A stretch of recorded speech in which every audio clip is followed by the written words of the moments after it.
Apple, Netflix, Nike, Disney, Visa, MasterCard, American Express. American companies are exiting Russia in droves.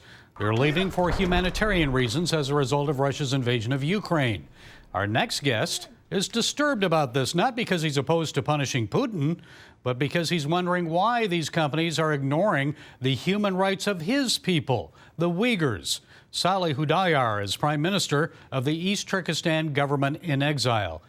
Mr. Prime Minister, it's good to talk with you again, so I'm assuming you see this as a bit hypocritical. Why Russia and not China, right?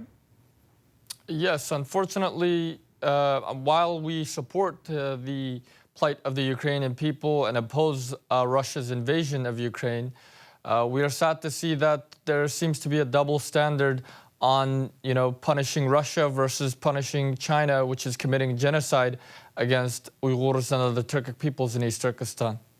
You've been trying for years to get attention on this and get these companies to do something.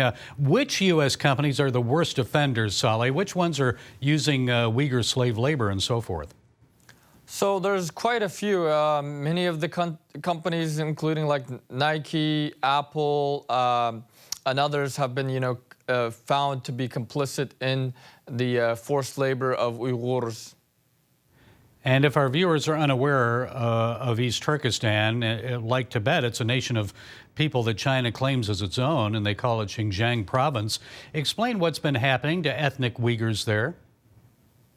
Since 2016, the Chinese government has locked up millions of Uyghurs and other Turkic peoples into what they call vocational training centers or re-education camps, which are essentially concentration camps where they are being subject to forced indoctrination, torture, rape, sterilization, organ harvesting, and even execution. And I understand a number of countries and people are calling this genocide. Yes, the United States has recognized it as genocide. This was followed by about 10 different parliaments in Europe who also recognized it as genocide. So how do you feel about this? I mean, it seems to me that maybe these companies you only get their attention if there are bombs falling on people. Nothing against Ukraine. I mean, 1,200 civilians have already been killed there because of Russian bombs and so forth. But genocide against a people, I'm sure many more Uyghurs have been killed.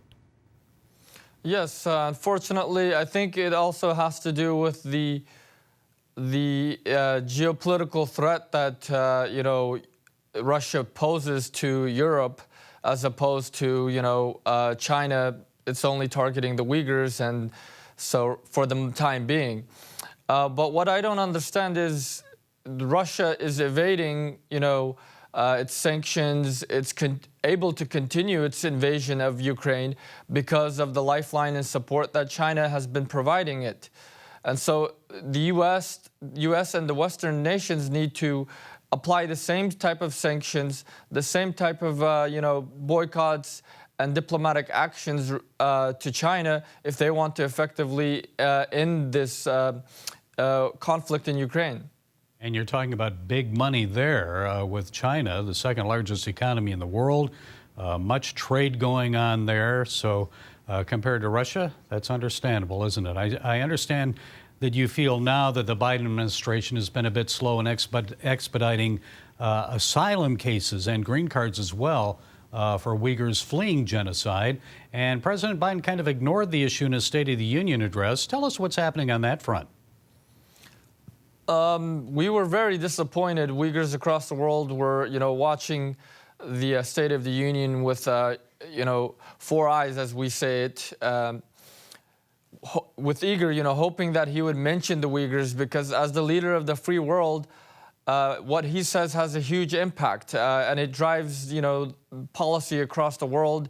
Other governments across the world that wish to speak out, first look up to the United States.